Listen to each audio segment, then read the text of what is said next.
I'm Rick Collar, and I'm here to talk with you about the course that I'll be teaching this fall, LGBTQ Trauma and Mental Health.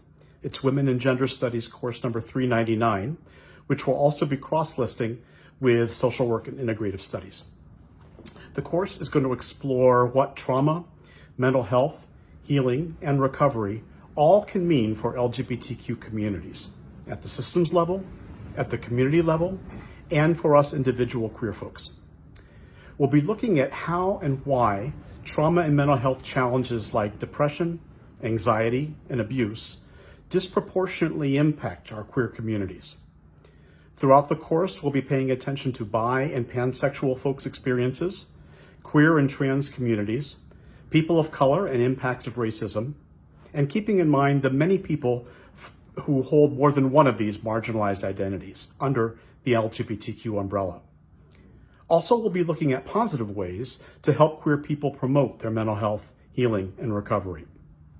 Now, given the level of global and collective trauma that we're living with at the moment, I'm guessing that in the course this fall, we may be making connections between what's currently happening with the pandemic, trauma and mental health-wise, with the things that we're learning in the course about trauma and mental health issues that are facing LGBTQ folks.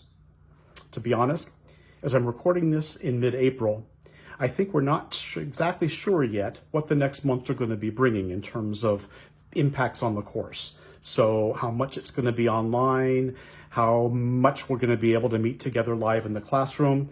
I think those things and more we're navigating over the next few months. Seriously, I'm really excited about this fall's course because it lets me pull together so much of what my own work and personal life journeys have been about. I've spent a lot of years as a clinical social worker with LGBTQ folks and communities. I've been teaching part-time at Mason for 30 plus years, with most of the courses focusing on gender and sexuality.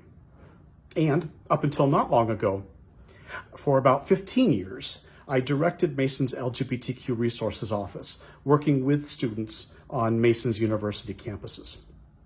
Anyway, I do hope you'll consider joining us in our course. It's Women and Gender Studies 399, and I'm looking forward to helping build our learning community together this fall. Feel free to contact me through Women and Gender Studies with any questions that you might have. And in the meantime, please take good care of yourselves.